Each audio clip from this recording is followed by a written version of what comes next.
ఎటువంటి కంటి సమస్యకైనా 100% ఆయుర్వేద పరిష్కారం సంజీవన్ నేత్రాలయ.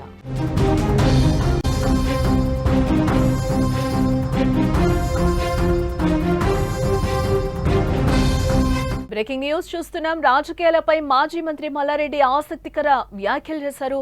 కొన్నాళ్ల నుంచి పార్టీ మారతాడంటూ వస్తున్న వార్తలపై స్పందించారు.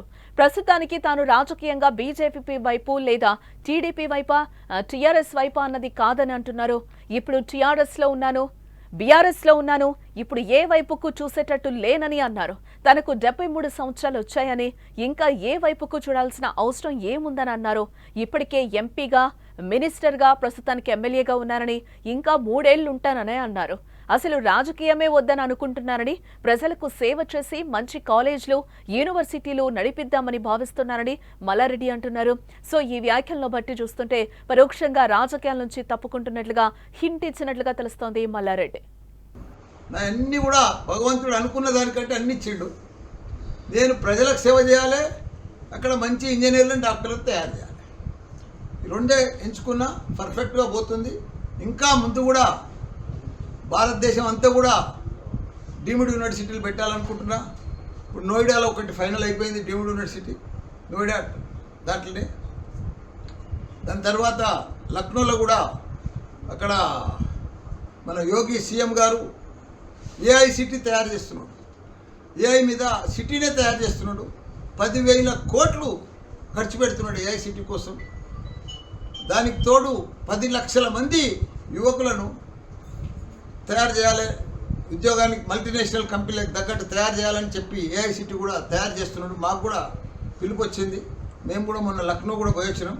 తొందరలో నెక్స్ట్ వీక్లో యోగి గారిని కలిసి అక్కడ కూడా ఒక 50 ఎకరాల పెద్ద డిజిటల్ హెల్త్ సిటీ పెడదామని అక్కడ కూడా ఇక్కడ అయితే సూరారంలో పెట్టినామో అదే ప్లాన్ చేస్తున్నాం.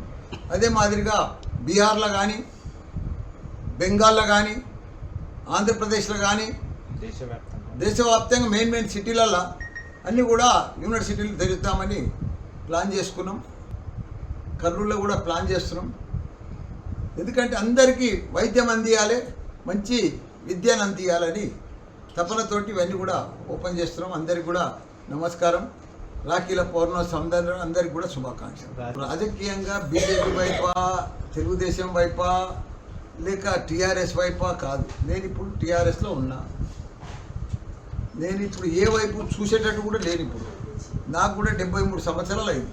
ఇంకా ఏ వైపు చూడవలసిన అవసరం ఏముంది? ఇప్పుడు నేను ఎంపీ అయినా, మినిస్టర్ అయినా, మళ్ళీ ఇప్పుడు ఎమ్మెల్యే అయినా, ఇంకా 3 ఏళ్ళు ఉంటా. నేను రాజకీయమే వద్దనుకుంటున్నా. ప్రజలకు సేవ చేసి మంచి కాలేజీలు, యూనివర్సిటీలు నడిపిస్తామని అనుకుంటున్నాను. మల్లారెడ్డి కీలక వ్యాఖ్యలు చేశారు. నాకు 73 ఏళ్లు వచ్చాయి, ఎటుపక్క చూడాల్సిన అవసరం లేదు అంటూ కూడా ఆయన మీడియా ముఖంగా చెప్పారు. అందరికీ సేవ చేయాలనే ఉద్దేశంతోనే ఉన్నానని కూడా అంటున్నారు. ఇప్పుడు బీఆర్ఎస్లోనే ఉంటున్నాను, అన్ని పదవులు అనుభవించాను, ఇప్పుడు నాకు ఎలాంటి రాజకీయం అవసరం లేదు అంటూ కూడా ఆయన చెప్పడం జరుగుతుంది. ఇది ఒక ఆసక్తి చర్చకైతే దారితీసిందని కూడా చెప్పుకోవచ్చు. మల్లారెడ్డి ఒక మామూలు వ్యక్తి నుంచి ప్రముఖ రాజకీయ నాయకుడిగా ఎదిగారు. ఎన్నో విద్యా సంస్థలను కూడా ఆయన స్థాపించడం జరిగింది. హైదరాబాద్లోని బోయిన్పల్లిలో జన్మించిన మల్లారెడ్డి కష్టపడి పైకొచ్చారు. చిన్నతనంలో పాల వ్యాపారం చేస్తూ జీవితాన్ని ప్రారంభించారు ఆయన. ఆ తర్వాత విద్యారంగంలో రాణించాలని మల్లారెడ్డి గ్రూప్ ఆఫ్ ఇన్స్టిట్యూషన్స్ స్థాపించారు. ఇందులో ఇంజనీరింగ్, మెడికల్, డెంటల్, నర్సింగ్ కాలేజీలు, యూనివర్సిటీ కూడా ఉంది. ఇక ఆయన తెలుగుదేశం పార్టీ నుంచి కూడా ఆయన రాజకీయ జీవితం ప్రారంభించారు. మల్లారెడ్డి మొదటిగా తెలుగుదేశం పార్టీ నుంచి 2014లో జరిగిన సాధారణ ఎన్నికల్లో మల్కాజ్గిరి లోక్సభ నియోజకవర్గం నుంచి ఎంపీగా పోటీ చేసి విజయం సాధించారు. ఆ ఎన్నికల్లో తెలంగాణలో టీడీపీ నుంచి గెలిచిన ఏకైక ఎంపీగా మల్లారెడ్డి నిలిచారు. అయితే ఇప్పుడు టీడీపీలో ఉండకుండా 2016లో టీడీపీ నుంచి తెలంగాణ రాష్ట్ర సమితి ప్రస్తుతం ఉన్న బీఆర్ఎస్ పార్టీలో చేరడం జరిగింది. అప్పట్లో టీఆర్ఎస్లో చేరిన తర్వాత 2018లో జరిగిన శాసనసభ ఎన్నికల్లో ఆయన మేడ్చల్ నియోజకవర్గం నుంచి పోటీ చేసి ఎమ్మెల్యేగా గెలవడం జరిగింది. దీంతో 2019లో అప్పటి ముఖ్యమంత్రి కేసీఆర్ తన మంత్రివర్గంలో మల్లారెడ్డికి స్థానం కల్పించారు. కార్మిక, ఉపాధి, మహిళా, శిశు అభివృద్ధి శాఖ మంత్రిగా కూడా మల్లారెడ్డి బాధ్యతలు నిర్వర్తించారు. తనకు రాజకీయ వారసుడు లేడని, 25% రాజకీయంపై ఆసక్తి ఉంటుందని, ఫోకస్ మొత్తం విద్యా సంస్థలపైనే ఉందని కూడా గతంలో ఒకసారి మల్లారెడ్డి అన్నారు. యూనివర్సిటీలు కొన్ని తరాలైనా ఉంటాయి, చరిత్రలో నిలిచిపోతాయని అంటున్నారు. విద్యా సంస్థలకు పిల్లలంతా వారసులేనని, అందరికీ అధికారం ఉందన్నారు. ప్రపంచంలోనే అత్యుత్తమ డాక్టర్లు, ఇంజనీర్లను తయారు చేయడమే తన జీవిత లక్ష్యమని కూడా మల్లారెడ్డి అంటున్నారు కేసీఆర్ హయాంలో తాను లేబర్ మినిస్టర్గా అద్భుతంగా పనిచేశానని కూడా ఆయన చెప్తున్న సందర్భం మనకు కనిపిస్తుంది. రాజకీయాలపై మాజీ మంత్రి మల్లారెడ్డి కొన్ని ఆసక్తికర కీలక వ్యాఖ్యలు చేశారని చెప్పుకోవచ్చు. కొన్నాళ్ల నుంచి పార్టీ మారుతారంటూ కూడా వస్తున్న వార్తలపై ఆయన స్పందించడం జరిగింది. ప్రస్తుతానికి తాను రాజకీయంగా బీజేపీ వైపా లేదా టీడీపీ వైపా లేదా బీఆర్ఎస్ వైపా అన్నది కాదు అని అంటున్నారు. ఇప్పుడు నేను బీఆర్ఎస్ లో ఉన్నాను, ఇప్పుడు ఏ వైపుకు చూసేటట్టు లేనని కూడా ఆయన అంటున్నారు. తనకు 73 సంవత్సరాలు వచ్చాయని ఇంకా ఏ వైపుకు చూడాల్సిన అవసరం ఏముందని కూడా ఆయన క్వశ్చన్ చేస్తున్నారు. ఇప్పటికే ఎంపీగా, మినిస్టర్గా, ప్రస్తుతానికి ఎమ్మెల్యేగా ఉన్నానని, ఇంకా 3 ఏళ్లు ఉంటానని కూడా అంటున్నారు.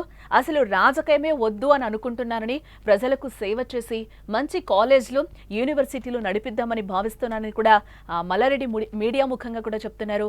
సో ఈ వ్యాఖ్యలను బట్టి చూస్తుంటే పరోక్షంగా రాజకీయాల నుంచి తప్పుకుంటున్నట్లు హింట్ ఇచ్చినట్టుగా తెలుస్తోంది మల్లారెడ్డి. అన్నీ కూడా భగవంతుడు అనుకున్న దానికంటే అన్ని ఇచ్చిండు. నేను ప్రజలకు సేవ చేయాలి, అక్కడ మంచి ఇంజనీర్లను, డాక్టర్లు తయారు చేయాలి. ఈ రెండే ఎంచుకున్నా పర్ఫెక్ట్గా పోతుంది. ఇంకా ముందు కూడా భారతదేశం అంతా కూడా డీమ్డ్ యూనివర్సిటీలు పెట్టాలనుకుంటున్నా. ఇప్పుడు నోయిడాలో ఒకటి ఫైనల్ అయిపోయింది, డీమ్డ్ యూనివర్సిటీ నోయిడా దాంట్లోనే.